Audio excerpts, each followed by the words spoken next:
မချမ်းရဲ့ဒီလိုမျိုးချောကလက်မစ်စိတ်မှုတ်တွေကိုလေစမူတီဖြစ်အောင်ဘယ်လိုမျိုးဖြော်ရလဲမချမ်းခဏလောက်ပြောပြပေးလို့ရမလား ဒီလို chocolate milkshake မှုတ်တွေကို smoothie ဖြစ်အောင်ဖြော်နည်းလေးပြောပြမယ်ဒါပေမဲ့ချစ်တယ်လို့ပြော ချစ်တယ် Okay smoothie ကျိတ်နီးတိချင်တဲ့သူတွေကသွားကြည့်ကြမယ်လားအရင်ဦးဆုံး chocolate milkshake မှုတ်ကိုကျွန်တော်ခမမောက်လေး30 ml ထည့်မယ်နော်ပြီးတော့ရင်တော့ဒါလေးက coffee mate ကို15 ml ထည့်မယ်ရင်နွေး50 ml ထည့်မယ်ဒါလေးကိုအရင်မွေပေးလိုက်မယ်နော်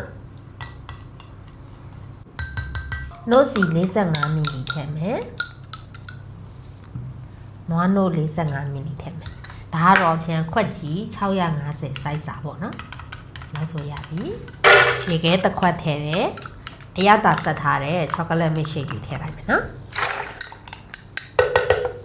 ပြီးရင် smoothie ကြိတ်မယ်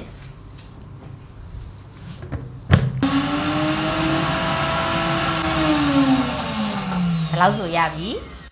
chocolate နဲ့အလှဆင်ထားတဲ့ခွက်ထဲကိုကြိတ်ထားတဲ့ chocolate milkshake တွေအကုန်လုံးထည့်လိုက်မယ်ပေါ့နော်ဒီလိုခွက်အလှဆင်ပြီးသိချင်တဲ့သူတွေက comment မှာရေးထားပြီးနော်လာပြီးတော့လုပ်ပြပေးမယ်အပေါ်မှာချမ်းဘာပဲစင်းနေထည့်လိုက်မယ်ပေါ့နော်ဒါဆိုရင်တော့အရင်အရသာကောင်းတဲ့ chocolate milkshake ဘာပဲလေးရပြီဖြော်နီးလေးကိုလိုက်ဖြော်တက်ကြလားတကယ်လို့မှစိုင်းဖွင့်ဖို့အထိ